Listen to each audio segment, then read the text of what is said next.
तो hello friend, welcome to my YouTube channel Amar Mandal art. तो आप लोग सभी लोग जानते हो कि मेरा नाम अमर मंडल है। तो फ्रेंड, आज की वीडियो जल्दी जल्दी शुरू करते हैं। और यहाँ पे आप लोग देख पा रहे हो कि मैं नॉर्मल पेंसिल का यूज़ करते हुए आउटलाइन बना रहा हूँ। तो आप भी नॉर्मल पेंसिल का भी यूज़ कर सकते हो या आउटलाइन पेंसिल का भी यूज़ कर सकते हो ड्राइंग बनाने के लिए। पहले तो मैं नॉर्मल पेंसिल से जैसे कि एच बी पेंसिल का यूज़ करता हूँ ज़्यादातर, क्योंकि जो आउटलाइन हम लोग बनाते हैं तो उसे लाइटली बनाता होता है। तो इसलिए मैं एच बी पेंसिल का ही ज़्यादातर यूज़ करता हूँ आउटलाइन बनाने के लिए। और फ्रेंड, ये वाला ड्राइंग बनाने के लिए मैं कौन कौन कलर का यूज़ करूँगा तो आप लोग मेरे लेफ्ट साइड में देख पाओगे। तो वीडियो को स्किप ना करते वीडियो को पूरा देखने का कोशिश करो फ्रेंड, क्योंकि ऑयल पेस्टल कलर में रियलिस्टिक टाइप का ले आना ड्राइंग पे तो बहुत ही मुश्किल होता है। तो आप लोग अगर इसी ये वाला वीडियो देखते हो, और भी मेरे बहुत सारी वीडियो है H D full H D effect देने वाला, तो आप लोग जाके वो वाला भी वीडियो देख सकते हो। फिलहाल तो ये वाला वीडियो देख लो फ्रेंड, वीडियो को स्किप ना करते हुए, और आप लोग बहुत ही नॉलेज ले सकते हो इस वीडियो से। तो वीडियो को स्किप ना करते हुए वीडियो को पूरा देखने का कोशिश करो फ्रेंड। और आप अगर मेरे वीडियो पे पहली बार हो तो मेरे चैनल को सब्सक्राइब कर दीजिए, क्योंकि मैं हर रोज़ एक नया नया टॉपिक पे ड्राइंग वीडियो लाता रहता हूँ मेरे चैनल पे। तो चैनल को सब्सक्राइब कर दीजिए फ्रेंड, और वीडियो को देखते जाओ, बहुत ही इंटरेस्टिंग और नॉलेजेबल होगा आपके लिए। तो देखते जाओ फ्रेंड।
तो फ्रेंड ये वाला वीडियो पे अगर अभी तक आप लोग लाइक नहीं किया है तो प्लीज़ फ्रेंड एक लाइक कर दीजिए, क्योंकि आप लोग जब भी वीडियो पे लाइक और कमेंट करते हो तो मुझे मोटिवेशन मिलता है अगली वीडियो अच्छे अच्छे लाने का। तो प्लीज़ फ्रेंड इस वीडियो को लाइक कर दीजिए फ्रेंड, और ये वाला वीडियो अगर आप लोगों को कैसा लगा तो नीचे कमेंट करके ज़रूर बताना। और नेक्स्ट वीडियो में क्या लाऊंगा तो आप अगर नीचे कमेंट करके बता दोगे तो मुझे हेल्प होगा फ्रेंड। तो आप लोगों की सपोर्ट तो मुझे बहुत ज़रूरी है, तो इसलिए आप लोग प्लीज़ नीचे कमेंट करके बताओ कि मैं नेक्स्ट वीडियो क्या लाऊंगा, तो लाने का कोशिश करूंगा फ्रेंड नेक्स्ट में।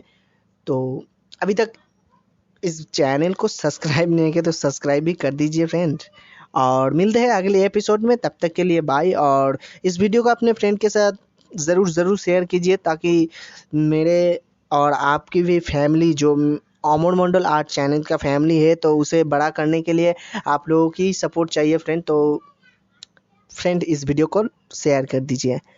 तो मिलते हैं अगले एपिसोड में।